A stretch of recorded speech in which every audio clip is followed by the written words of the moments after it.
Et si l'on parlait de ce que l'on ne s'est jamais dit? Arracher la parole au silence.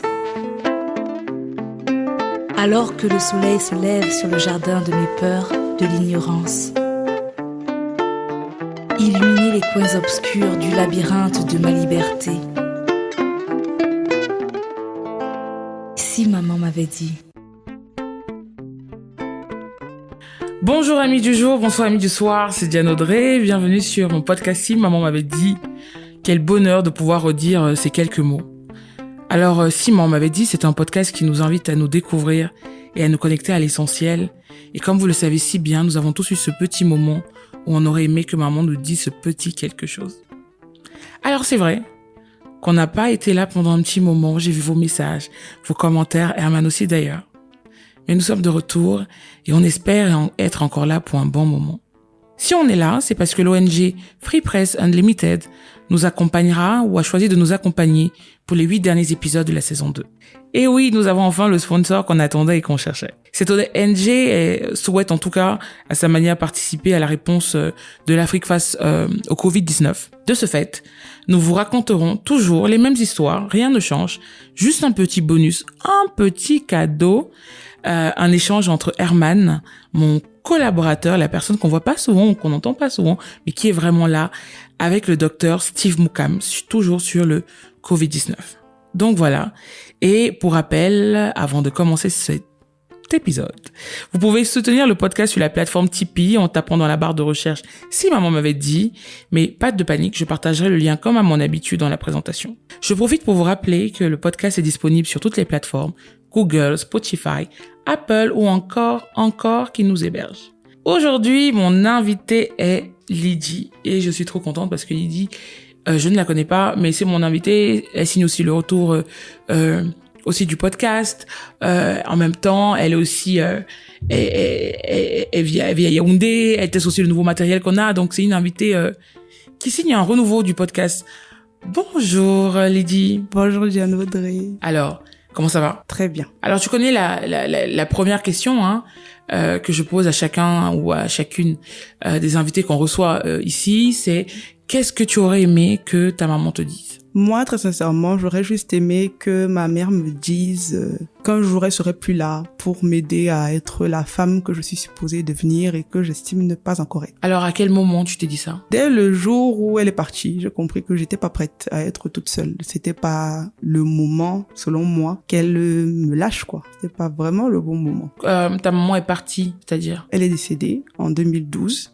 Et j'étais une jeune maman moi aussi, donc je savais pas vraiment comment gérer un enfant de presque 2 ans qui avait plus des repères avec elle qu'avec moi. Donc il fallait, je savais pas trop où aller, comment commencer, Donc j'étais vraiment perdue.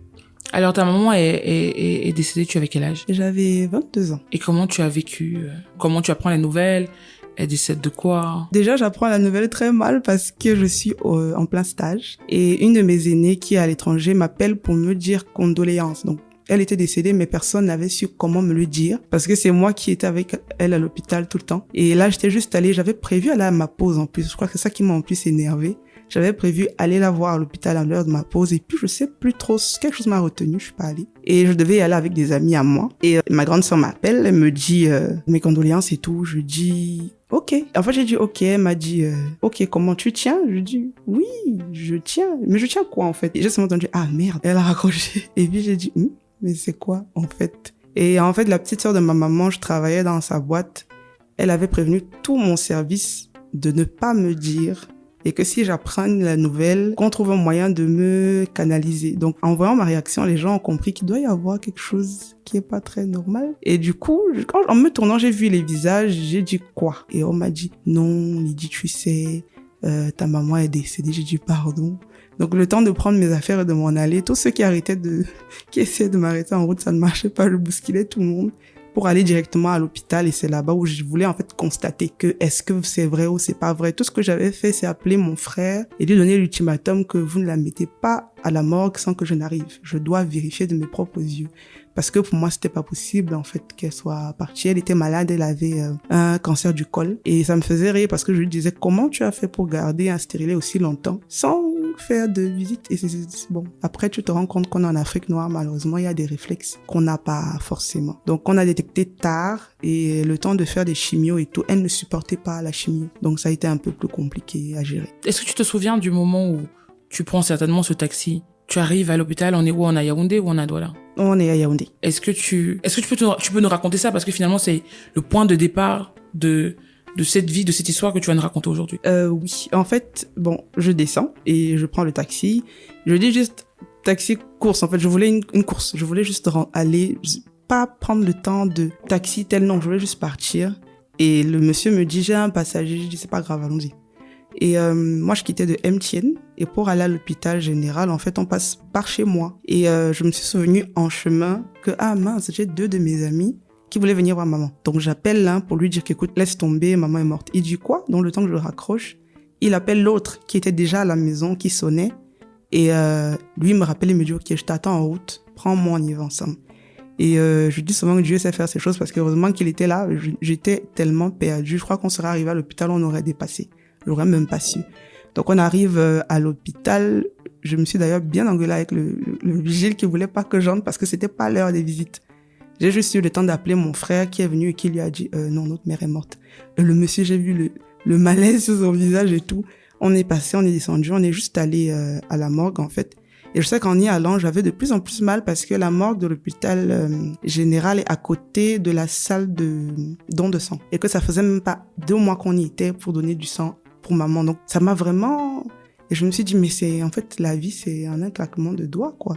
Mais jusque-là, même, j'arrivais pas à réaliser. C'est quand je vois ma petite sœur en larmes que je vois celle qui est ma maman aujourd'hui, la petite sœur de ma maman, celle qui s'occupe de nous, qui ne pleure jamais, en fait. C'est vraiment notre... J'aime l'appeler le général. Elle pleure jamais.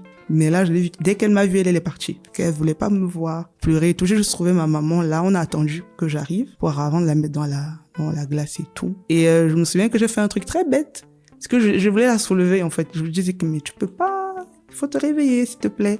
Donc, c'est même mon frère, il m'a laissé. Parce que il y a des fois, je ris tout le temps, mais il y a des moments où c'est mieux de me laisser tranquille. Je fais ma chose et tout. Mais j'ai attendu qu'on la mette à la morgue et tout. Et puis, il fallait se relever. En fait, on peut pas pleurer longtemps parce que ma petite sœur pleurait déjà assez. Si je passe mon temps à pleurer, qui va la consoler? Il y a aussi mon frère qui est un peu solide et tout, mais aussi comme ça. Donc, il fallait cesser les larmes et commencer, en fait, à gérer la suite. Elle était comment, ta mère? Oh, très belle. Très, très, très belle. Moi, je passais mon temps à dire que, apparemment, c'est pas moi. Tu m'as pas accouché, hein, parce que on n'a pas beaucoup de traits de ressemblance, ou du moins avant. Parce que maintenant, au moins, je commence à avoir un peu ces traits. J'ai plus pris les traits de mon père. Et une femme très douce aussi, en apparence. Et puis, quand on arrivait à la maison, on se rendait compte que non, il n'y a pas beaucoup de douceur chez cette dame. Elle est très main de fer comme ça. Et puis, je crois qu'avec le temps aussi, quand elle a perdu mon papa aussi, c'est devenu 2 fois plus parce qu'elle était le père et la mère. Mais maman, je me souviens, ce sont des bastonnades, c'est des grands coups de gueule, mais c'est aussi celle qui va veiller toute la nuit quand je suis malade ou quand mon frère est malade ou qui va être là pour penser des blessures, qui va se rassurer si j'ai mangé ou pas. Donc c'est tout ça, beaucoup d'intégrité, beaucoup de valeur. Elle a eu beaucoup de manquements aussi, mais après, à un moment donné, je te dis, bon, on ne donne que ce qu'on a reçu, quoi. Donc elle nous donnait ce qu'elle a eu dans son enfance. Donc c'était pas évident, mais c'était ça, on l'apprenait comme ça, c'est à prendre ou à laisser. Tu parles de l'enfance de ta mère, est-ce qu'elle vous a parlé de son enfance? Ou tu as appris, après son départ, à mieux la comprendre? Je crois que c'est quand je suis devenue mère que j'ai commencé un peu à comprendre ses positions à elle. Parce qu'elle nous racontait comment elle a été éduquée, son papa était douanier, ils avaient une bonne vie, mais ils avaient la vie de foyer polygamique, ils avaient la vie de la femme ne reste pas au salon, quand il y a des invités, tu vas dans la cuisine. Donc, elle savait qu'elle peut pas être au milieu des gens. Même quand je suis née, j'ai grandi, ma mère ne restait pas au milieu des gens, elle était toujours à la cuisine, estimant que c'est comme ça qu'une femme doit être. Elle a été éduquée avec l'idée de la femme prend soin de la maison, n'a pas forcément à se mélanger à la foule. Son papa lui disait de travailler. Elle me dit que c'est après qu'elle a compris pourquoi il disait que son premier mari devait être son travail. Elle a compris bien après. Mais elle dit que elle, c'était à coup de bastonnade. Sa mère, pour un oui ou pour un non, on tape, pour un oui ou pour un non, on gronde. parce que sa maman aussi avait ses problèmes, ses difficultés. Et donc, un enfant compliqué, c'est pas évident. Donc, on va te frapper pour que tu restes calme. Et c'est comme ça aussi qu'elle nous a éduqués. Bon, après, c'est moi qu'on a plus tapé parce que c'est moi qui dérangeais plus. Mais sinon, moi, j'ai eu des échos de son enfance d'elle-même, de son vivant. Et puis après aussi, c'est ses frères qui me racontaient un peu comment elle était. Et du coup, je comprenais pourquoi certaines positions, pourquoi certaines attitudes. Est-ce que toi, aujourd'hui, tu tapes aussi pour un tout ou pour un rien, ton enfant? Bon, je dois avouer que ça, c'était avant. Au tout début, parce que moi, je vais étudier à l'étranger en 2012, donc juste après la mort de maman. Et je reviens 2 fois, en 2015 et en 2017. Mais je ne reste pas vraiment à Yaoundé parce que je suis en stage du côté de Douala. Et du coup, je suis pas très à côté de mon fils. Quand je suis définitivement rentrée en 2017, c'était rude parce que il avait des comportements, je me disais, mais c'est qui t'apprend ça? Des trucs que ma mère ne me laissait pas passer. Donc je me dis, mais qui te laisse? C'est quoi ces caprices? Du coup, tout le temps, je frappais. Et puis après, je sais pas, quelque chose m'a rappelé que mon père n'a jamais levé la main sur moi et ça faisait pourtant je le respectais. Je n'avais pas besoin qu'il me gronde. Et du coup, je me suis dit, bon, on va aller sur la causette. Donc maintenant, avec mes enfants, mon fils et mes neveux, parce que tout ça, c'est mes enfants, on cause beaucoup. On ne tape plus du tout. C'est beaucoup de causeries et des punitions. On va au coin, regarde pas la télé, va dormir. Mais on cause plus parce que quand il fait une gaffe, je préfère qu'il comprenne pourquoi je suis pas contente plutôt que de taper sans qu'il n'ait la moindre explication et que du coup, il réitère, quoi. Alors, lorsqu'on s'est dit qu'on allait se rencontrer, tu as dit, en tout cas moi je veux toujours savoir, avant de rencontrer mes invités, j'ai toujours cette question, qu'est-ce que tu aurais aimé en tout cas, ou qu'est-ce que vous aurez aimé que votre maman vous dise. Et toi, tu as écrit, en fait j'aurais tout simplement aimé que ma mère me dise que malgré son éducation à la dure, ses propos presque toujours blessants envers moi, elle m'aimait. Alors, comment on se construit avec ça, en fait, finalement, avec une éducation à la dure, avec des propos qu'on vit comme toujours blessants, et est-ce que finalement, tu as ce souvenir que ta mère t'a dit une fois qu'elle t'aimait? Bon, très sincèrement, le côté je t'aime, je l'ai jamais eu. Elle a jamais dit, en fait. Elle a plus montré à un moment donné, et elle a montré quand j'ai accouché. C'est vraiment, en fait, ma mère et moi, on avait une relation de rivalité. J'estimais que elle avait pas à être à côté de mon père et elle estimait que j'étais trop proche de mon père. Donc c'était un peu délicat parce que mon père me couvait beaucoup. J'ai un grand frère mais je suis sa première fille donc il m'avait beaucoup à côté, il me passait beaucoup de caprices et du coup, je suis un peu devenue une fille à papa très gâtée qui ne veut pas que sa mère lui dise non parce que son père dit toujours oui. Donc si je pose une question à maman et qu'elle refuse, je sais que je vais lui dire à papa, il va me donner. Donc je me recevais des bastonnades derrière, mais j'ai obtenu ce que je voulais au final, donc c'était pas un problème. Mais on apprend à se construire parce que à un moment donné, moi en tout cas personnellement, je le dis toujours comme ça, c'est avec la foi en fait que j'ai appris à passer sur certaines choses. Ma maman n'avait pas souvent la capacité de peser ses mots. Je finis par le comprendre. Parfois sous le coup de la colère, elle te dit des choses vraiment. Tu la regardes et tu te dis, ok. Moi, une fois, je me souviens, je lui avais demandé, est-ce que tu es sûr que tu m'as accouché? Parce que je sais pas comment un parent peut parler comme ça, en fait. Quels sont les mots que ta mère a pu te dire qui t'ont vraiment touché? Oh, je me souviens une fois, j'ai un ami du quartier où on habitait qui est venu me rendre visite à l'improviste. Et comme ma maman était, on l'appelait la lionne au quartier. Donc, on n'entrait pas chez nous. Du coup, il ne pouvait pas venir traverser le pont même qui menait à l'entrée de la maison. Donc, il est resté un peu en retrait et il m'a appelé. Ma maman, malheureusement, pour lui, était assise au salon et elle voyait la scène. Donc, quand il a lancé l'appel et qu'elle m'a vu sortir, elle n'a rien dit. Pourtant, il voulait juste me dire, ça va, ça fait longtemps que je t'ai pas vu. Je dis, ouais, ça va, je suis rentrée. Et dès que je suis rentrée, elle m'a dit, voilà, des comportements de prostituée. Hein. Mais je suis passée, en fait, mais après, je suis revenue que, tu as dit quoi?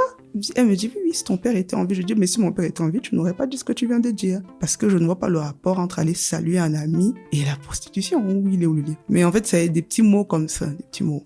Des mots comme ça où tu es stupide, tu vas jamais réussir dans la vie si tu continues comme ça. Et mon père lui disait toujours que ne dis pas ça parce que c'est des mots qui restent, ce sont des mots qui blessent et ça blesse souvent à vie. Après demain, tu tomberas sur une jeune femme qui va te dire qu'elle a préféré vivre comme ça parce que sa mère lui a toujours dit que elle pouvait rien réussir en fait. Donc c'est des propos de ce genre-là, un peu plus en fonction de ce que tu as fait, la gravité du mot va augmenter. C'est ça. Alors, quand tu viens donc à 20 ans enceinte, qu'est-ce que ta mère se dit après ce que tu viens de partager? Qu'est-ce qu'elle se dit? Elle te voit avec, peut-être 19 ans, 19 ans, 20 ans. Elle te voit enceinte. Entre-temps, elle t'avait déjà dit que tu ne vas jamais réussir, ton caractère, prostituée. Est-ce que déjà, quelle est ta réaction quand tu apprends que tu es enceinte? Est-ce que ces mots-là reviennent dans ta tête? Enfin... En fait, je n'ai pas le temps d'encaisser parce qu'on apprend à deux. C'est ça le problème aussi qui est délicat. C'est que moi, je me plains de douleurs au bas-ventre et je n'ai pourtant pas ce problème de règles douloureuses et tout. Donc, j'étais étudiante à soi en première année et je l'appelle, je lui dis, mais j'ai très très mal au ventre. Je sais pas pourquoi, elle me dit, bois de l'eau chaude. Au bout de 3 jours, je lui dis, j'ai toujours autant mal au ventre. Elle me dit, bon, viens, on va aller à l'hôpital. Et on va dans une petite clinique et le médecin trouve des kystes. Le pire dans l'histoire, c'est qu'effectivement, j'avais des problèmes de kystes, mais juste que ça ne se voyait pas encore. Mais lui, il a détecté que je devais avoir des problèmes de kystes vu les symptômes que je donnais. Il a dit qu'il fallait faire une imagerie médicale. Donc, on est allé au cabinet de sa belle-sœur. Elle était là, donc elle ne m'a pas lâché. C'est après que j'ai su que elle savait déjà que j'étais enceinte. Elle soupçonnait du moins que je l'étais. Et elle avait déjà appelé sa sœur pour lui dire, je te dis que Lydie est enceinte. Et elle dit, sa sœur lui dit, non, c'est pas possible. Lydie ne peut pas nous faire ça. On a trop de projets pour qu'elle tombe enceinte maintenant, il n'y a pas moyen. Et elle lui a dit, ok, de toutes les manières, on verra bien. Et là, du coup, on est allé à l'imagerie. Je suis avec ma belle tante quand on fait l'échographie. Maman a voulu rentrer, elle lui a dit non, c'est personnel, c'est entre le médecin et son patient. Et là, ma tante, elle me dit, tu es sûre que tu ne sais pas ce qui te fait mal au ventre? Je dis, mais oui. Genre, je veux dire, j'ai 20 ans. Hein. Déjà, même le fait de calculer le cycle et tout, ça me saoulait, donc je ne le faisais jamais. Donc, comment tu veux que je sache même si j'ai un problème? Tout allait bien. Et elle me dit, bon, bah, tu es enceinte. Je crois que c'est là que j'ai compris dans les films pourquoi on donne de l'eau à quelqu'un quand il a une mauvaise nouvelle. Parce que j'étais vraiment en panique. Et j'ai commencé à me dire, oh non, je suis morte. Je suis morte. Elle m'a dit, va aux toilettes, lave-toi le visage. Je lui ai dit, non, je veux pas sortir. Hein. Parce que là, dehors, la femme, là, elle va me... je suis foutue. Elle m'a dit, non, ça va, je vais gérer. Je lui ai dit, mais tu peux pas dire. Si tu dis, tu as trahi le serment d'Hippocrate. Je commence avec les grands mots. Elle me fait paniquer. Ma tante, elle me dit, bon, tu lui diras quand tu pourras ou quand tu sentiras. Donc, elle me remet mon échographie et malheureusement, pour moi, maman travaille juste en face du cabinet. Donc, elle me dit, allons au bureau, je ramasse mes affaires, on rentre. Parce que je devais rentrer, prendre mon sac et rentrer sur ce soir. Je lui ai dit, non, ça va aller, je peux rentrer toute seule. Elle me dit, non, on va rentrer à 2. D'accord. Heureusement, pour moi, je crois, tout le bureau était vide. Parce que tout ce que ma mère m'a dit, c'était le mieux qu'on était juste à 2. Donc, quand on est arrivé, elle me faisait que me dire, mais vas-y, donne-moi le résultat. Je lui ai dit, non, on va rentrer. Tu vas t'asseoir, je vais te donner l'enveloppe. Elle me dit, non, donne-moi maintenant. Bon, coincé, je lui donne, en lui donnant, je lui dis, bon, je suis enceinte. Je sais pas ce qu'il faut faire encore. Elle m'a dit, je savais. Mais si ton père était là, tu n'aurais jamais pu. Tu vois, c'est ça, vous ne me respectez pas. C'est ça la vie de prostitution que tu veux mener. Tu veux finir comme ça. Mais quel homme va t'épouser? C'est devenu... Oula, j'en ai eu pour moi 1h30 de bavardage. J'observais. Je pouvais rien dire d'autre. Donc ça a été ça, l'annonce de la nouvelle. Et puis elle m'a fait, je crois, 2 mois et demi, elle me parlait pas. Et j'étais comme ça, je pouvais pas commencer les visites, rien. De toute manière, moi-même, j'essayais encore d'encaisser que je suis enceinte en première année d'université et que je ne sais pas comment je vais continuer la suite. Alors, tu étais enceinte. Comment réagit le papa de l'enfant? Oula, alors lui, très bien de... Ah ouais, content. Mais après, je crois, 1 semaine après, il a dit sa pierre, disparition de la surface. Et ma mère, elle m'a dit, je t'avais dit que je voulais juste te montrer parce qu'elle avait demandé à le rencontrer avec sa mère. Et je crois la veille du jour J, oui d'ailleurs, il y a avec sa mère, il me dit, j'ai dit à maman que j'ai enceinté une jeune fille, elle m'a foutu à la porte, je lui ai demandé pardon, elle m'a dit je ne puis te chercher, j'ai dit ok. Je lui ai dit donc je suis seule face à mon destin. Il me dit bon, vraiment je suis désolée mais je peux pas faire mieux. Et je me souviens, son frère m'avait appelé pour me dire qu'il a des examens, il est étudiant, c'est pas évident. Je lui ai dit mais moi aussi, je suis à l'école et c'est moi qui ai le bébé dans le ventre. Je comprends pas trop le traumatisme, il est vraiment de quel côté. Bon, j'ai dit à ma mère que le gars, il vient pas. Elle m'a dit, je savais. Quand je l'ai vu, j'ai compris que je voulais juste que tu comprennes que malheureusement, tu n'es pas allé au bon endroit pour avoir un enfant. Et je t'avais déjà dit que c'était peut-être pas la bonne personne pour toi. Et après, on a fait, je crois jusqu'à ce que j'accouche, que j'aille même à l'étranger, que je revienne. Il a peut-être fait irruption 3 ou 4 fois, mais jamais vraiment de... C'est un peu le style à dire, oui, je suis père, mais je ne calcule pas l'enfant. C'est un peu ça. Je calcule en te demandant à toi quand je t'appelle de façon saisonnière. Bon, déjà, maintenant, Dieu a fait grâce, j'ai accepté de recommencer à lui parler, genre peut-être depuis 1 an, parce que je voyais pas l'intérêt de parler à quelqu'un qui ne veut pas avoir de nouvelles de l'enfant, parce que je comprends pas le rapport. Toi et moi, on n'a pas besoin d'être amis. Il faut que tu t'occupes de l'enfant, même si c'est pas en termes d'argent. Mais juste, mon fils aura 11 ans cette année, donc à un moment donné, l'enfant te demande moi aussi j'ai un père, ou mon père il vit, ou mon père pourquoi il me cherche pas. C'est un peu compliqué, mais bon, mon fils et moi on va sur la base de la transparence. Donc, je lui dis beaucoup non, ton père il est là, on verra un jour, on se verra. Donc lui il sait qu'il a un père. Je crois qu'il lui a parlé 2 ou 3 fois aussi. Donc, oui, c'est tout, ça s'arrête là. Donc lui aussi de son côté, ça s'arrête là. Tu apprends ta grossesse au bout de combien de mois? Je pense que je suis déjà à 2 mois, pratiquement 2 mois, 2 mois et demi. Est-ce que la question de l'avortement se pose de ton côté ou du côté de ta maman, en étudiante de première année à l'université de Yaoundé, Soa? Bon, de mon côté, oui. Du côté de ma mère, non. Parce qu'elle dit pas d'avortement dans ma maison. Tu fais un enfant, tu assumes jusqu'à la gare. Et moi, je dis, ok, je vais donc aller mourir sur la table d'un charlatan quelque part parce que je vais me faire avorter. J'ai trop de projets. Et aussi bizarre que ça puisse paraître, j'ai une amie qui m'offre un livre qui dit non, maman, ne m'avorte pas. Et ça m'avait tellement énervé. Quand elle m'a donné, je l'ai regardé avec de vilains yeux. Elle ne savait pas que j'étais enceinte, mais elle m'avait dit qu'elle a trouvé le livre intéressant et que, sachant que j'aime lire, tiens, lis, ça va t'occuper. Ça m'avait vraiment énervé, mais je me souviens, j'ai vraiment tout fait. Je me souviens d'ailleurs que je suis allée chez un ami de mon père qui apparemment faisait des avortements depuis l'université de droit. Je comprenais pas le lien entre juriste et avortement, mais bon. Et il a réussi à se faire une petite clinique clandestine chez lui, où il reçoit des femmes, hein. Il est carrément devenu un gynécologue de quartier. Et c'est lui qui m'avait dit, bon, ok, viens. Il a demandé une somme. Et il m'a dit, bah, viens, je vais m'occuper de tout. Donc, j'ai quand même pris la peine de dire à ma mère, bon, j'ai vu le monsieur. Voilà. Ma mère insistait en me disant que ce n'est pas du tout une bonne idée. Mais j'y suis quand même allée. Et en revenant, je crois 2 ou 3 jours après, ma mère m'a dit, je suis désolée, mais tu es toujours enceinte. Je lui ai dit, comment ça? Elle me dit, tu dors toujours autant, ta température est toujours aussi forte, tu es toujours enceinte. Ce monsieur n'a absolument rien fait et il a volé ton argent. Après, j'ai compris que bon, apparemment, l'avortement, c'est pas la solution adéquate. Autant mieux garder cette grossesse et avancer. Waouh. Et comment tu t'es sentie? Tu as eu l'impression que c'était le destin qui voulait? Tu t'es dit, j'ai essayé, ça n'a pas fonctionné. Bon, je me suis dit que fallait seulement continuer. Peut-être qu'effectivement, Dieu ne veut juste pas que j'avorte. Et puis après, je me souviens, la petite sœur de ma maman, elle m'avait dit, tu sais, parfois tu vas avorter, mais c'est le seul enfant que tu as. Donc autant mieux. Demain après demain, tu te plaindras dans ton foyer que tu n'as pas d'enfant. Garde ton enfant, tout simplement. Maman avait peur parce que j'étais trop petite, selon elle. Et une des grandes sœurs de mon père lui a dit que, mais je vais mourir enfin à 19 ans, quoi. Je veux dire, je suis pas morte. Donc je vois pas pourquoi elle va mourir. Donc, accompagnons-la simplement. Puis, jusqu'à ce que l'enfant naisse, on verra bien la suite, comment on va gérer. Et donc, ta mère décide de t'accompagner? Parce que tu dis, pendant 2 mois et demi, on ne se parle pas. Donc, tu es déjà à 4 mois et demi à peu près de grossesse, 5 mois. Donc, au bout du 5e mois de grossesse, elle se dit, bon, on vit cette aventure ensemble. Et qu'est-ce qui se passe? Bon, déjà, ouais, je commence les visites parce que je crois qu'elle a juste compris que j'étais arrivée à bout. J'étais vraiment à bout, j'en avais un peu marre.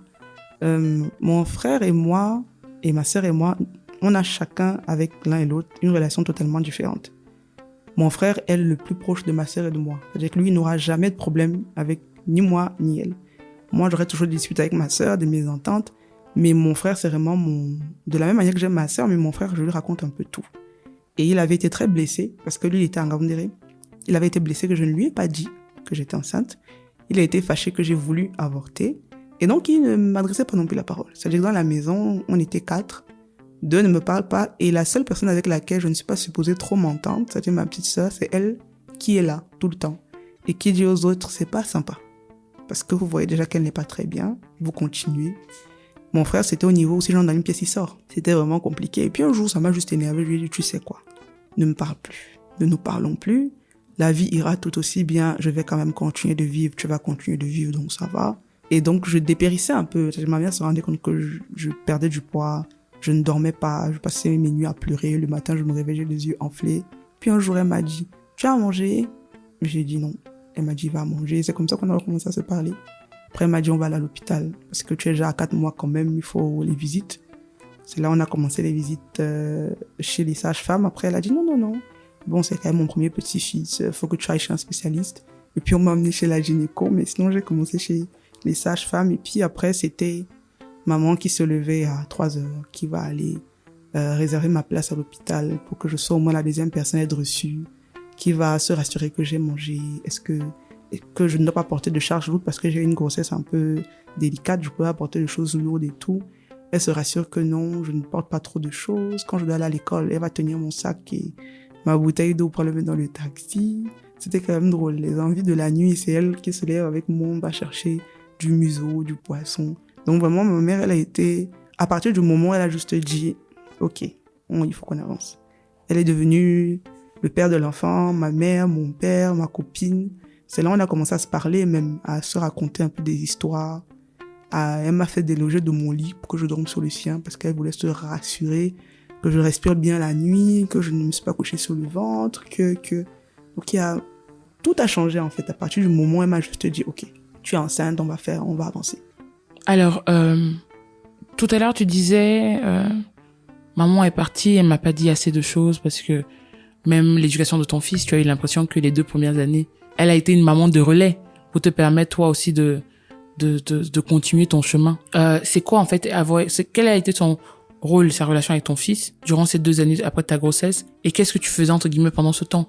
Pourquoi c'était important pour elle d'être présente pour ton fils? Alors, maman se disait que j'étais trop jeune pour être mère, que je ne comprenais pas le poids de la maternité, ni ses implications, ni ses engagements. Quand j'accouche, je suis en première année de BTS. Donc elle se dit, parce qu'elle m'avait dit, je suis enceinte, ça sert à rien de continuer le cycle normal. Cherche un centre de formation, tu fais un BTS et puis tu cherches du boulot. Et donc, dès que j'accouche, elle me dit, tu dois étudier, tu dois fréquenter, donc moi je m'occupe de l'enfant. Elle a même pris un congé de maternité. Pourtant, c'est pas elle qui a accouché, j'en avais bien fait rigoler.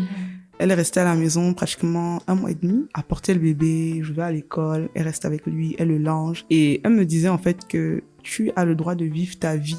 Tu es trop vite devenue mature et adulte. C'est un peu trop tôt pour toi. Donc elle a pris ça et puis mon fils, vraiment c'est sa grand-mère et lui, c'était une relation d'amour un peu particulière. Maman aimait se coucher au sol, je sais pas pourquoi. Mon fils, dès qu'il voit se mettre au sol, il va venir se coucher à côté d'elle. Il sait que il savait que je suis sa maman, mais sa grand-mère, voilà. Même quand il fallait marcher, c'est avec elle qu'il a fait les premiers pas. Moi, j'étais juste à côté, mais c'est vers elle qu'il est allé. Quand il a fallu quitter du sol pour marcher, j'ai dit que ça va pas être évident. Ma mère le portait partout pour aller à l'église, pour aller aux réunions. Elle partait partout avec lui et moi, je pouvais un peu vivre comme une jeune fille normale. Alors, c'est quoi vivre en fait, une vie d'une jeune fille normale?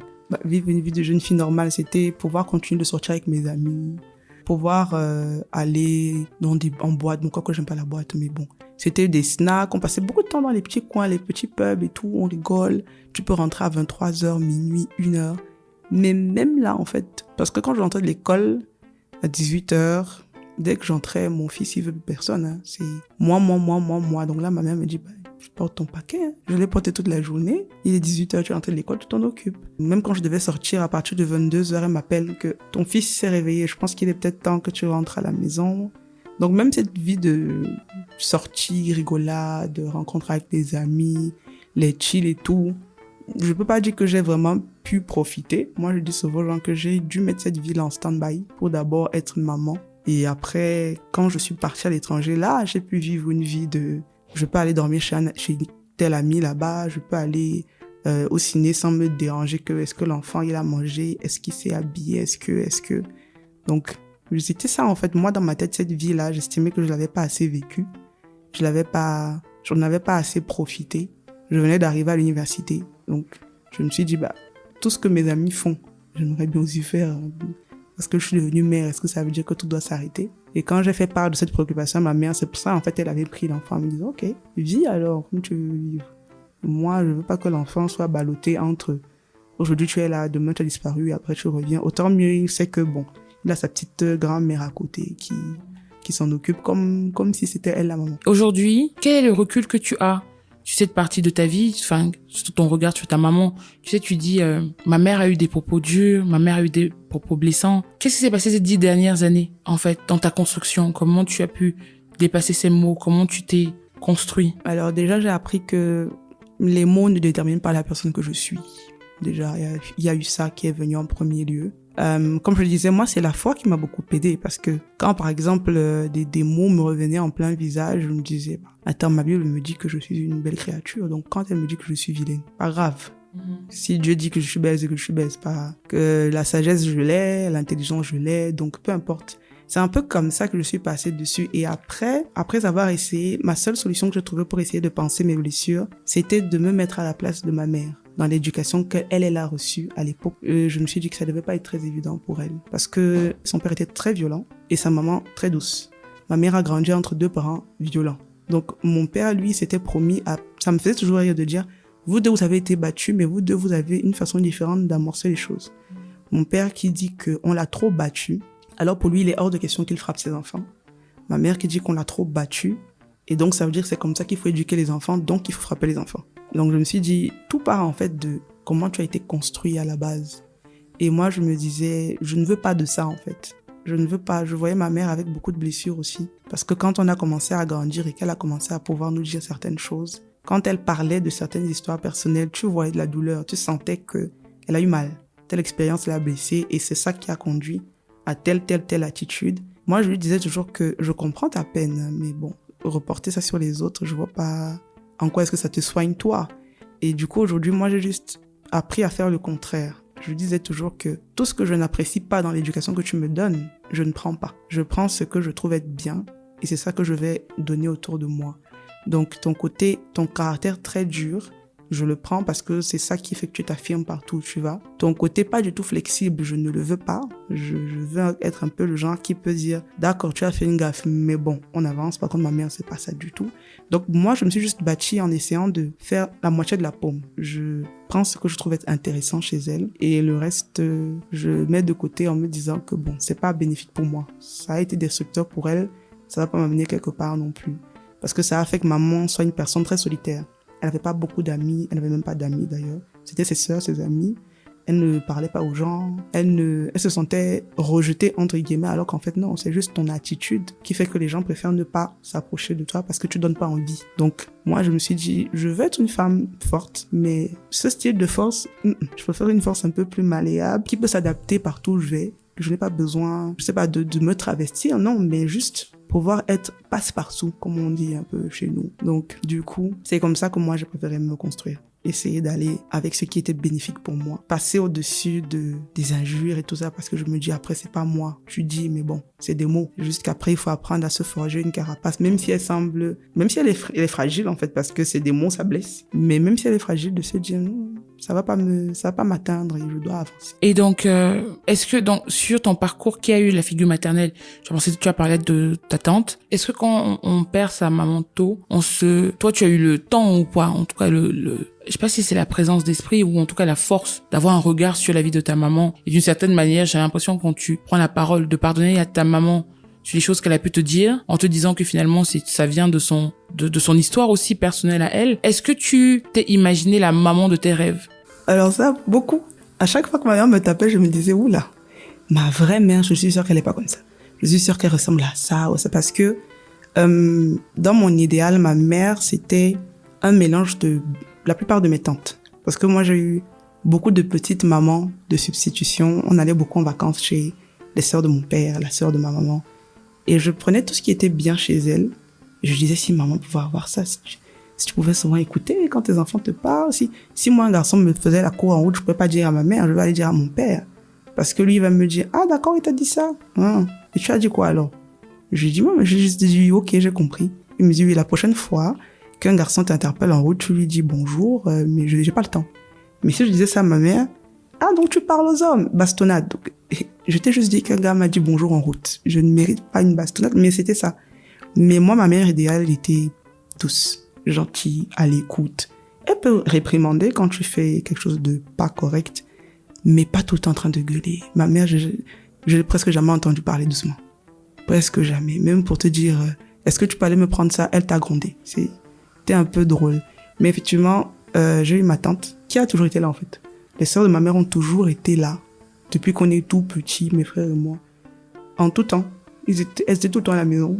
J'ai d'ailleurs été plus proche de sa sœur qui était décédée déjà, qui était vraiment ma copine de tout. Je lui racontais toutes mes histoires de l'école, du quartier, de tout.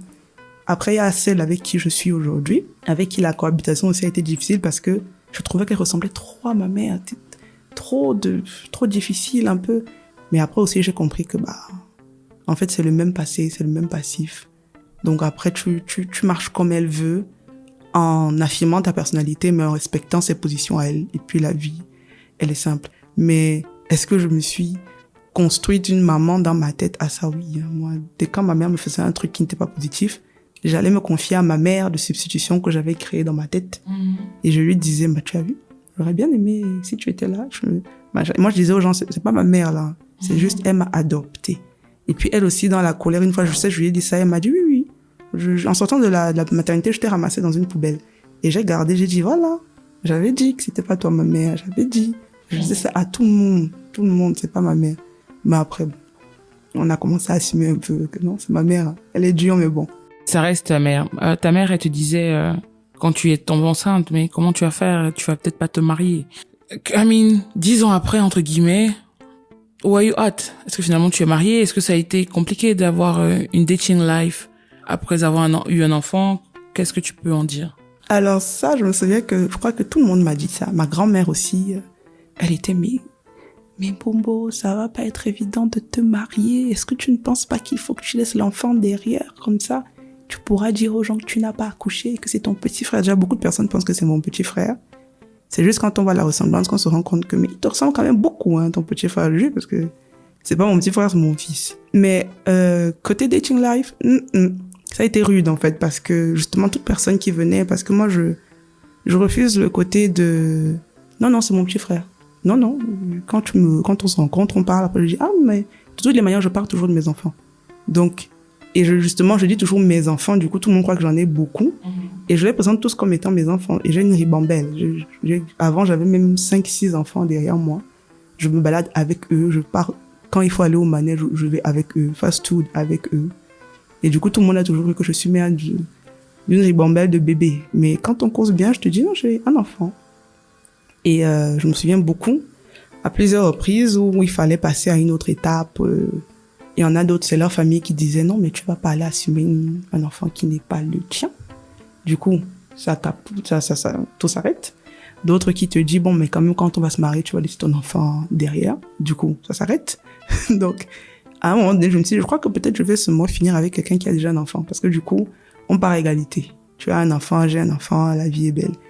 Mais des fois, même dans nos sociétés, même un gars qui a un enfant, il te dit de laisser ton enfant. D'ailleurs, c'est quelque chose qui me perturbe beaucoup et pour ne pas dire qui me choque. Ces femmes, en tout cas, parce qu'on est entre femmes qui choisissent de laisser leur enfant au village ou chez la grand-mère pour aller refaire leur vie dans un foyer. Quel est ton point de vue dessus, sur ce type de solution qui est souvent proposée? Parce que des fois même ta mère ou ta grand-mère reprend ton enfant parce qu'elle est consciente que ton enfant est un poids en fait. Et moi justement, c'est cette conception de l'enfant est un poids qui fait que je reste ferme en fait sur ma position de non, mon enfant il part partout où je pars. Parce que j'estime que même si l'enfant n'est pas venu dans les conditions adéquates, ça reste dans un mariage et tout, il est là. C'est-à-dire que la réalité est là. Ce n'est pas l'idéal, mais c'est ta réalité, en fait. Donc, qu'est-ce que tu fais? À chaque fois que tu vas aller dans une relation, tu vas mentir ou cacher cet enfant-là, tu vas le cacher aux yeux des gens, ça va servir à quoi? J'en connais plusieurs qui ont laissé leurs enfants, comme on le dit. On laisse les enfants chez maman parce que parfois c'est le mari même qui te dit, ah non, moi je vais pas garder ton enfant, hein, faut que tu... Et moi je me souviens, je m'étais disputée avec une amie en me disant, comment tu peux en fait? Parce que j'estime que on a accouché dans ce moment à la même période. Donc, elle a traversé beaucoup de difficultés avec cet enfant. Je dis, moi, les enfants de l'adolescence, c'est les enfants avec lesquels on grandit. C'est celui qui te connaît parfois même mieux que tous ceux qui sont autour de toi. Mon fils, il sait même quand je ris, il sait que ça va pas. Il va venir me faire un câlin. Il sait que la maman veut un câlin. Ou parfois, quand je suis couchée trop longtemps et ça me ressemble pas, il va venir juste me faire un bisou. Et je vais me lever. Ça, je dis, mais c'est quelqu'un qui te connaît. C'est ton sang. Comment tu fais pour contenter un homme qui peut-être demain va te laisser? Tu laisses ta chair, c'est pas possible. Et ma grand-mère m'a dit à plusieurs reprises, laisse l'enfant, va vivre ta vie. Je lui disais, c'est pas grave grand-mère, même si je finis vieille fille seule, j'aurai mon fils.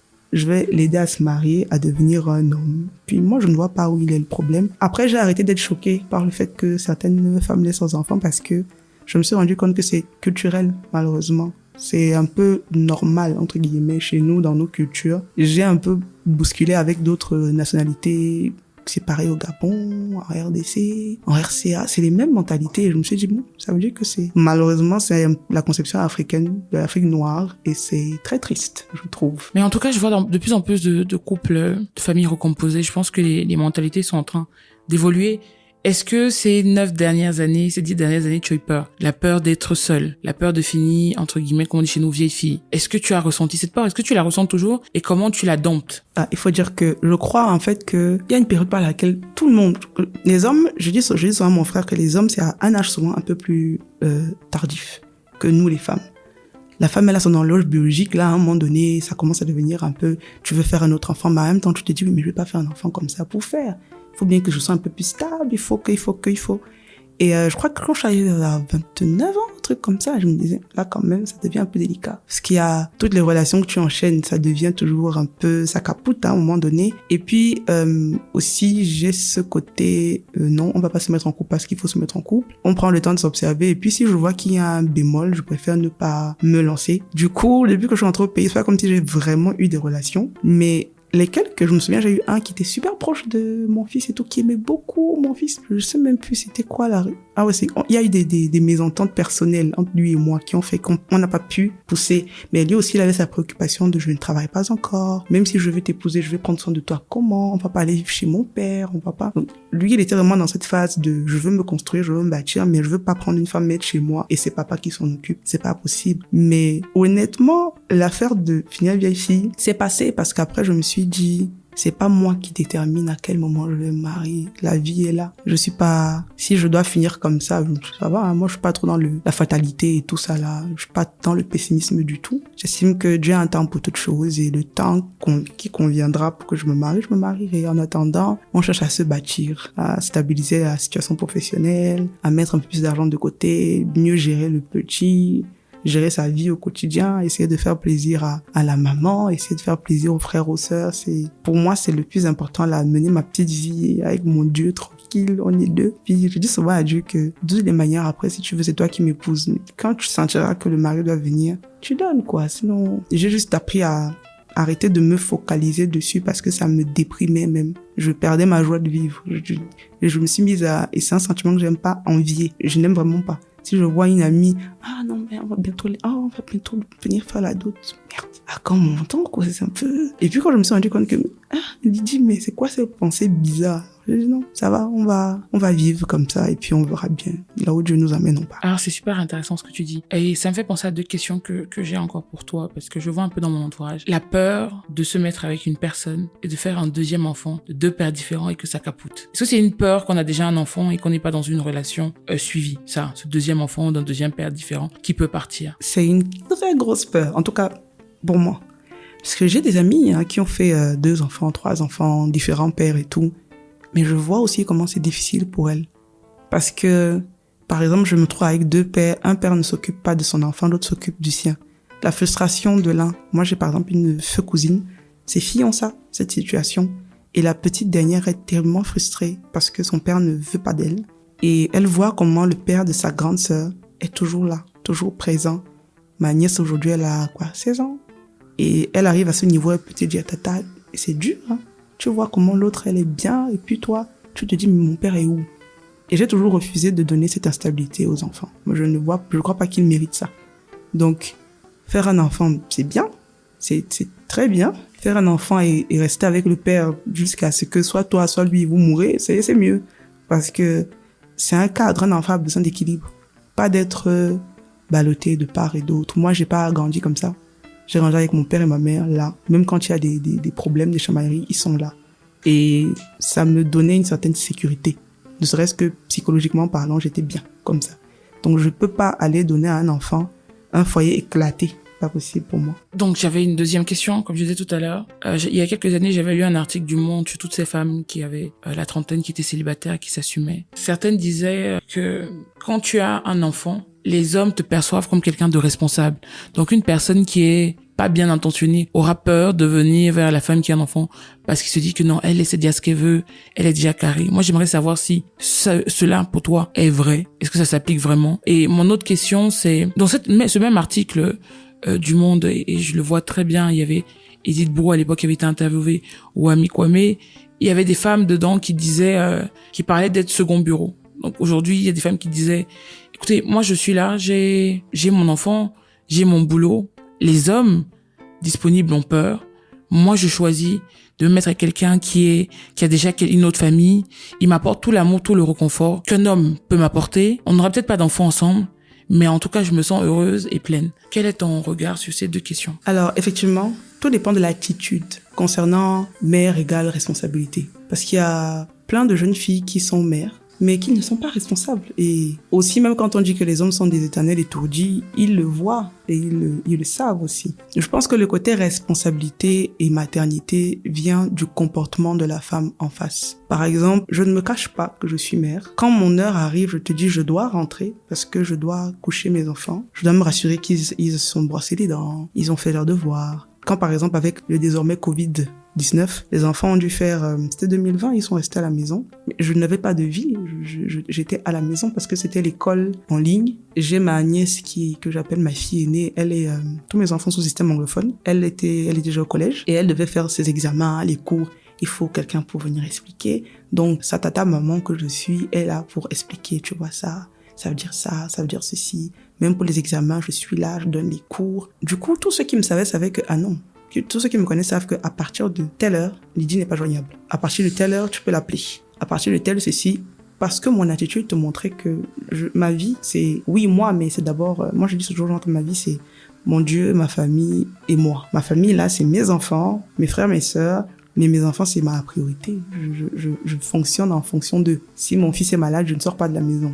Si mon tout petit bébé, le dernier neveu que j'ai là, qui est très capricieux, si il est pas en santé, je ne sors pas. Mais effectivement, ça fait peur à certains hommes qui se disent c'est mieux, je vais pas là-bas parce qu'elle va pas vouloir jouer. Effectivement, quand tu viens, je te dis c'est pour me dire tous les jours que j'aime bien ton sourire. Je sais déjà que mon sourire n'est pas moche, donc ça va, j'ai pas besoin d'entendre. Mais on va sur la base de qu'est-ce que tu veux et qu'est-ce que tu proposes. Sinon, tu passes simplement. Et c'est ce côté, on n'accepte pas n'importe quoi qui fait en fait que les hommes aient peur. Pour le côté deuxième bureau, je crois que c'est une tendance actuelle chez beaucoup de femmes qui se disent que de toutes les manières, parce que j'ai une qui m'a dit un jour que mais les bons hommes sont déjà tous pris. Pour la plupart, ils sont soit mariés, soit en couple, soit en train d'aller se marier. Donc, autant mieux, je me contente de la position deuxième bureau, là. Je suis tranquille. J'ai pas les mêmes tracasseries que sa femme. On se voit, on est heureux. J'ai mon enfant, tout va bien, je bosse. Et moi, je dis toujours aux femmes que Dieu a un mari pour tout un chacun. Si tu es appelé à te marier, tu auras ton mari. Pourquoi tu vas aller prendre le mari de quelqu'un d'autre? Si toi, tes parents, on était venus prendre ton père comme ça, là. Moi, par exemple, mon père, c'était un homme, ma femme. Mais j'ai vu ma mère bastonner plein de femmes en route. Et j'ai dit, c'est cette vie que tu veux demain ou après-demain, une femme te récupère en pleine route et te met une pâtée parce que tu seras avec son mari. C'est pas trop de risque. Moi, déjà, je gueule beaucoup, mais je n'ai pas de force. Donc, aller m'engager dans un deuxième bureau, non seulement ça ne cadre pas avec mes valeurs, mais en plus, ça m'attirera beaucoup trop de problèmes inutilement. C'est vrai que, comme j'avais une jeune dame qui habitait derrière chez moi et je l'appelais Homo parce qu'elle s'appelle Francine, elle était une prostituée, elle avait une petite fille. Maman ne comprenait pas. Ma mère a toujours eu des principes très carrés. Elle comprend pas comment tu peux être prostituée. C'est quelle vie ça? Et un jour, elle appelle, elle lui dit, ma fille, viens un peu. Pourquoi tu es prostituée? Elle lui dit, pas parce que j'ai voulu, hein. Mon père est mort, ma mère s'est mise avec un homme qui a pratiquement passé toutes ses soirées à me violer. Donc après, je suis partie de la maison, j'ai vécu dans la rue. Le seul truc que je savais faire pour me débrouiller, c'était coucher, on me payait. Donc, je sais pas faire autre chose. Ma mère a cessé de la juger dès ce jour-là, dès cet instant-là. J'ai dit, tu vois, parfois juger là. Donc je sais qu'il y a beaucoup de femmes qui ne sont pas tombés dans le fait d'être deuxième bureau parce que c'était forcément une décision. Parfois, tu te dis que c'est ce qu'il y a de mieux à faire. Parfois, c'est l'exemple que tu as. Moi, j'ai une amie, sa maman est deuxième bureau depuis qu'elle est petite. Ça veut dire qu'elle est l'enfant d'un homme qui est marié. Sa mère a encore fait 3 enfants derrière elle, du même homme. Et pour elle, c'est normal. Je veux dire, elle sait que c'est pas bien, mais c'est le schéma qu'elle est en train de répéter. Donc, tout part aussi de ce que tu as trouvé et ce que tu trouves comme normal. C'est ce que tu vas répéter, forcément. Mais pour moi, je n'en vois vraiment pas l'intérêt. J'estime que tu peux très bien bâtir ta vie avec un homme qui est pour toi. Ou alors, tu peux rester aussi comme ça. C'est pas grave, quoi. C'est pas bien grave. Alors, est-ce que tu recherches l'amour? Bon, rechercher l'amour, je dis que oui et non. Oui, parce que j'estime que j'ai droit au bonheur, en fait. J'ai le droit d'être bien. J'ai le droit de mettre mon fils dans une relation bien. Qu'il ait un papa qui saura lui donner un peu le bon chemin. C'est vrai qu'il a mon frère, hein, qui est très son copain, son pote. Quand mon frère arrive, tout ce que mon fils faisait, il s'arrête. Parce qu'il sait que, non, tonton Junior ne va pas être très content. Si je crie, si je dérange, si je... Mais mon fils n'a pas en tant que tête de figure paternelle. Et je recherche le bonheur d'abord pour être moi heureuse, mais aussi parce que je veux que mon fils soit heureux avec quelqu'un qui saura le guider sur le chemin de la vie en tant qu'homme. Parce qu'il arrive bientôt dans un âge où maman ne pourra pas comprendre certaines choses. Et là, ça va être défi. Moi, j'ai commencé à faire des cours, à parler un peu à des amis qui ont grandi sans père et de dire, bon, bah, quand vous êtes arrivé à puberté, la route mère, vous avez géré comment? Parce que mon gars, là, la façon dont il est en train de venir, je sens que je vais beaucoup batailler quand même. Ça va pas être évident. Non, parce que j'estime que même s'il n'y a pas un homme qui arrive, ça va. Moi, je suis dans la posture de tout va bien en toutes circonstances. Il n'y a rien de grave. Si l'amour vient, il est venu. S'il n'est pas venu, il viendra en son temps. C'est pour ça que je dis oui et non, parce que c'est pas urgentissime pour moi. Alors, ta mère voulait que tu réalises tes rêves. Elle avait l'air en tout cas d'avoir beaucoup foi en toi. Et ça, c'est beau, malgré tout. Mais nos matères sont souvent cascadeuses dans les mots, dans les paroles, dans les gestes. Est-ce que tu as l'impression d'avoir réalisé tes rêves? Est-ce que tu es en train de les réaliser? Quels sont tes rêves, ceux que tu peux partager avec nous? Alors, est-ce que j'ai réalisé mes rêves? J'estime que je suis même pas encore au 2% de ce que je veux faire. Parce que je suis encore en train de courir pour commencer à glaner de part et d'autre. Mon tout premier gros rêve que j'avais, c'était d'avoir mon espace de boisson. Mais pas de bière ou de non. J'aime beaucoup les cocktails, j'aime beaucoup en faire. Et du coup, l'année dernière, j'ai réussi à lancer mon propre petit truc là. J'allais faire des petites prestations et tout. Ça me plaît. J'aime en fait jouer avec les liqueurs, les couleurs, les oranges, la menthe et tout. Ça, c'était vraiment c'est un projet que je traînais depuis 2-3 ans. Je voulais absolument le lancer. Et l'année dernière, je me suis lancée malgré le Covid. Ça s'est bien passé. Puis, cette année, je me suis dit, bon, il faut que je fasse autre chose. Ma difficulté à moi, c'est que je sais pas tenir longtemps sur un truc. C'est quand je fais, je me dis, bon, bah, ok, je vais essayer un autre truc pour voir, essayer. Mais, j'ai pas encore vraiment fait ce que je voulais faire. J'ai dit à mon frère et à ma sœur que il faut qu'on se lance dans l'immobilier. C'est un truc que j'aime. Je veux qu'on ait quelque chose qui va rester entre guillemets indéfiniment et qui pourra donner quelque chose à nos enfants quand on sera pas là. Moi, la plupart de mes projets ne me concernent même pas. Ça concerne la génération de demain. Qu'est-ce que je laisse à mon enfant? Quoi qu'ils me disent tous les deux que c'est parce que je suis mère et que je vois pas les choses comme eux. Je dis d'accord, mais moi honnêtement, j'estime que ce que j'ai actuellement me suffit. Je finirai par faire un truc que je veux. Je rêve d'avoir ma boîte à moi, de faire mes choses à moi. Ne plus être l'employé de quelqu'un, ça me plairait, ne plus être l'employé de quelqu'un, tout ça. Alors, qu'est-ce que tu fais aujourd'hui? Je suis dans une boîte qui fait call center et saisie de données. Donc moi, heureusement, je saisis vite. Ma maman, secrétaire, quand j'allais dans son bureau, c'est moi qui saisissais pour elle quand elle est fatiguée. Donc on est deux au moins, ça va très vite saisir mon frère et moi. Donc ça, c'est ce que je me suis mise à faire. Je suis très amoureuse du community management, mais j'estime que j'ai encore beaucoup de choses à apprendre. Du coup, je refuse de me lancer dedans. Je dis, il faut que je prenne des cours, il faut que je teste. L'an dernier, justement, j'étais dans l'agence de mon ami parce que je voulais apprendre. Il m'a dit, c'est pas payé, hein. J'ai dit, oui, je sais, je veux juste apprendre. Hein. J'ai fait 6 bons mois là, à être à gauche, à droite, à regarder ça, on fait comment. Que je me dis à un moment donné, quand tu devras lancer tes choses à toi, il faut que tu puisses gérer la com. Faut que tu puisses... Je suis gestionnaire de projet, mais est-ce que je peux tenir un projet sur le long terme? Pas forcément. Il faut que je puisse lancer des petits trucs pour me tester, en fait. Voir un peu comment ça va, si ça prend, si ça prend pas, tout ça. Alors, 2 dernières questions. Je vais la faire en une. Je suppose, parce que en étant de culture bamileke, nous, on dit que les morts ne sont jamais morts. Et donc, ta mère doit certainement être en train de nous écouter et de t'écouter. Alors, à ta mère qui est en train de nous écouter, qu'est-ce que tu lui dirais, là, maintenant? Et à ton fils qui nous écoutera demain, qu'est-ce que tu lui dis aujourd'hui? Alors, à maman, je lui dirais juste que je suis fière d'elle, que je suis très fière de la femme qu'elle a été, et du début jusqu'à la fin, que je comprends que elle a eu ses propres blessures, ses propres combats qui l'ont marquée, mais que je ne lui en veux pas. Et surtout qu'elle ne s'inquiète pas, parce qu'en partant, c'était sa plus grosse peur de comment est-ce qu'on va s'en sortir. Nous sommes 3, on n'a plus de père, on n'aura plus elle aussi. Est-ce que... Juste lui dire, ça va, hein. T'inquiète pas, ça va, on gère, on est 3 grands. 2 grandes filles, 1 grand garçon, on va s'en sortir. La Bible nous dit que Dieu est le père des orphelins, donc on est debout, peu importe comment ça va pousser. Donc vraiment, je veux dire que je suis fière d'elle. Peu importe ce que les gens ont pu dire ou penser, je suis très fière de la femme qu'elle est et qu'elle a été. Et à mon fils...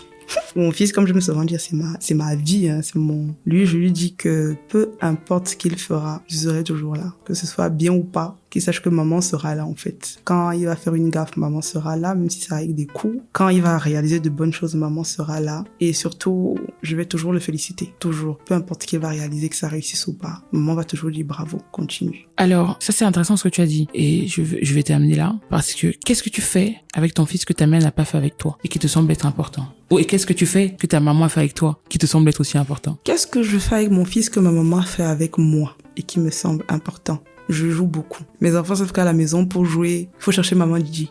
Elle va jouer à tout. La course-poursuite, cache-cache, tout. On va jouer tout le temps. Et ça fait que mes enfants savent que je suis ouverte. Ils peuvent toujours venir me voir, toujours venir se confier. Qu'est-ce que maman n'a pas fait, que j'estime être important, que moi je fais avec mon fils? Je parle beaucoup et je laisse qu'il me parle. Parce que maman, avec cette facilité de tu viens lui dire, toi, ton problème, elle t'a raconté sa vie. Du coup, tu n'as rien dit, tu n'as pas eu de solution et tu pars comme tu es venu. Mais quand mon fils vient, j'écoute jusqu'à la fin. Même si ce qu'il raconte n'a vraiment pas le moindre intérêt pour moi, je vais écouter jusqu'à la fin et lui donner ma petite réponse. S'il me raconte que son camarade Solomon lui a dit que sa tenue n'est pas repassée et qu'il s'est fâché. Je dis, quand Solomon a dit ça, tu as senti quoi? Mais je me suis fâchée. J'ai pas trouvé ça normal. D'accord. Sache donc que Solomon a le droit de dire ce qu'il veut. Et toi, tu sais que ta tenue a été repassée? Oui. Mais pourquoi tu boudes alors? Ah, d'accord. Puis c'est fini. Donc moi, c'est ce côté, on parle. J'avais pas la possibilité de parler avec ma mère et ça a créé beaucoup de blocages et de frustration personnellement. Mais lui, je veux vraiment qu'il ait ce côté, je peux dire tout à maman, elle va jamais me dire, enfin bon, laisse-moi tranquille, je suis occupée ou on va là-bas. Ma mère, quand je venais la voir, j'ai pas le temps. Lui, quand il vient, même si je fais quoi, j'arrête. Si je sais que c'est trop, ce que je fais est vraiment important, si je suis en réunion, Zoom ou quoi, il sait. Si je suis en train de prier, il sait. Donc quand il rentre dans la chambre, il me voit dans une position, il ressort. Il reviendra quelques minutes après pour voir, ah, maman, ok, d'accord, j'attendais que je finisse de prier. Ok, tu voulais me voir? Oui. Tu veux me dire quoi? Il va tout expliquer, je vais tout écouter. Puis je vais dire ok. Je donne la solution. Si c'est bon, de toute manière, mes solutions sont toujours les bonnes parce qu'il fait pas autre chose. Il fait ce que je dis. Donc ça, c'est un peu ça. C'est ce côté-là, l'écoute et la discussion. Merci beaucoup, c'était vraiment top, chers auditeurs. Nous voilà à la fin de ce nouvel épisode de Si Maman m'avait dit, en compagnie de Francine. J'ai commencé naturellement avec son premier prénom, mais je termine avec son deuxième prénom. C'est un hommage aussi à sa maman qui a choisi ces deux prénoms. J'espère que ces mots, son histoire, ses sourires, ses doutes aussi vous apporteront un peu plus de lumière dans votre vie. N'hésitez pas à nous donner vos feedbacks via notre compte Instagram ou en commentaire en utilisant le hashtag Si Maman m'avait dit. Et naturellement, comme je vous ai dit au début, je passe le mic à Herman Com et au docteur Steve Moukam qui vont parler du Covid-19 et vous donner quelques tips et quelques informations. D'ici là, on se donne rendez-vous dans 2 semaines. Voilà, merci beaucoup. Au revoir. Merci Diane-Audrey. Alors, chers auditeurs, aujourd'hui nous sommes avec le Dr Steve Moukam, médecin généraliste passionné des questions de sensibilisation en santé. Bonjour Dr Steve. Bonjour Herman. Comment vous allez? Non, très bien, très content d'être là. Bon, aujourd'hui nous allons parler du Covid-19. Et donc, le Covid-19, depuis son apparition en décembre 2019 en Wuhan, en Chine, a vu la mobilisation du monde entier et elle a ce jour fait énormément de victimes. Plus de 3 millions de décès avec plus de 170 millions de personnes infectées. Et l'Afrique, bien que moins touchée, n'en est pas épargnée. Alors, docteur, si nous sommes là aujourd'hui, c'est pour comprendre exactement cette pandémie, où nous en sommes, informer nos auditeurs sur ce que c'est le Covid-19, comment il se propage et se développe et quels sont les signes des symptômes. Alors, dites-moi, docteur, qu'est-ce que c'est le Covid-19? Déjà, Eman, comme tu l'as dit d'entrée de jeu, le Covid-19 est apparu en Wuhan, c'était en décembre 2019, et rapidement est devenu une pandémie mondiale majeure avec un fort taux de décès. Donc, cette pandémie avait été déclarée comme urgence de santé publique de portée internationale par l'OMS, et c'était le 30 janvier 2020. Et ce n'est pas la première, ou alors je dirais le premier sous-type de coronavirus, parce que nous avions eu déjà en 2002-2003, une épidémie au coronavirus 1 en Chine qui a également fait des victimes. Mais ce coronavirus a ceci de particulier qu'il a une grande contagiosité. C'est-à-dire le nombre d'individus qui peuvent être contaminés par un cas qui a été détecté. Donc alors, pour ce qui est de sa survenue au sein de notre population, véritablement il s'agit des hypothèses. Celles que l'on retrouve très fréquemment, c'est l'origine animale, c'est-à-dire le pangolin qui aurait transmis à l'homme ou alors la chauve-souris qui aurait transmis le virus à l'homme. Docteur, on a assisté à une propagation rapide du virus. Comment cette contamination se fait-elle? Ok, Eman, pour la contamination, le virus se transmet de plusieurs façons d'une personne à l'autre. Déjà, il peut se propager lorsque de petites particules liquides sont expulsées par la bouche ou par le nez quand une personne infectée tousse, lorsqu'elle éternue, lorsqu'elle parle, lorsqu'elle chante ou même lorsqu'elle respire simplement profondément. Cela se produit très souvent entre les personnes qui sont en contact étroit les unes avec les autres, généralement moins d'1 mètre. En plus de cela, une personne peut être infectée lorsqu'elle inhale des aérosols ou des gouttelettes qui contiennent le virus, ou lorsque ces derniers entrent directement en contact avec ses yeux, son nez ou alors sa bouche. Il peut également être transmis dans des espaces intérieurs qui sont mal aérés ou qui sont très bondés, où l'on a tendance à rester plus longtemps car les aérosols restent en suspension dans l'air ou se déplacent sur des distances qui sont supérieures à 1 mètre. Et on peut aussi être infecté lorsqu'on touche des surfaces contaminées par le virus, puis lorsqu'on porte les mains aux yeux, au nez, à la bouche avant de se les être lavés. Donc voilà quelques méthodes et quelques modalités de contamination, mais des travaux sont toujours en cours pour essayer de dépister ou alors de déceler d'autres méthodes qui peuvent être à l'origine d'une élévation du nombre de contaminations. Merci beaucoup, docteur. Au cours de l'évolution de la pandémie, on a vu le continent africain moins touché que d'autres. Et donc, qu'est-ce qui pourrait expliquer ce phénomène? Effectivement, Eman, au cours de l'évolution, on a vu une Afrique qui était un peu moins touchée, avec moins de cas que des zones comme la Chine, des zones comme l'Amérique ou même comme l'Europe. Mais pour l'instant, des hypothèses claires ou alors évidentes ne sont pas encore décelées à ce jour. Tout ce que nous avons ne sont que des suppositions. Ce qui est mis en avant pour l'instant, c'est la protection climatique que certains chercheurs évoquent. Le climat africain serait un climat qui ne permettrait pas une expansion rapide du virus. Nous avons aussi un faible flux de voyageurs en provenance des zones à risque, c'est-à-dire des voyageurs venant des pays qui sont beaucoup plus touchés, ne se dirigeaient pas prioritairement vers l'Afrique. Et on a également la génétique qui est incriminée, c'est-à-dire le noir serait moins sujet à être infecté que d'autres races. Mais également d'autres évoquent la population africaine qui est assez jeune. Donc voilà quelques hypothèses, mais véritablement, comme je vous disais, elles demeurent encore en étude et rien n'a encore été dépisté pour expliquer la faible contamination de l'Afrique. Alors, docteur, au vu de ces possibilités de contamination précédentes qui sont diverses, quels sont les moyens de prévention et de protection contre le COVID-19? Déjà, il faut comprendre que lorsque le virus entre dans notre organisme, comment il se comporte? Il infecte nos cellules et il détourne notre métabolisme propre, c'est-à-dire permet la fabrication des virus qui vont infecter tout l'organisme. Pour ce qui est des moyens de prévention, déjà, il est important de respecter quelques mesures. Premièrement, nous devons maintenir une distance physique entre nous et autrui. Ceci dans le but de diminuer et de réduire le risque d'infection. Lorsque vous toussez ou alors lorsque nous toussons, lorsque nous éternuons, lorsque nous parlons, nous devons garder une distance encore plus grande entre nous et les autres, surtout si nous sommes à l'intérieur. Plus vous êtes éloigné, mieux c'est. Également, comme moyen de prévention, vous devez considérer le port de masque comme normal lorsque vous êtes entre plusieurs personnes. Pour que les masques soient efficaces, il est important de bien les porter. Ces masques-là doivent couvrir votre nez, votre bouche et votre menton.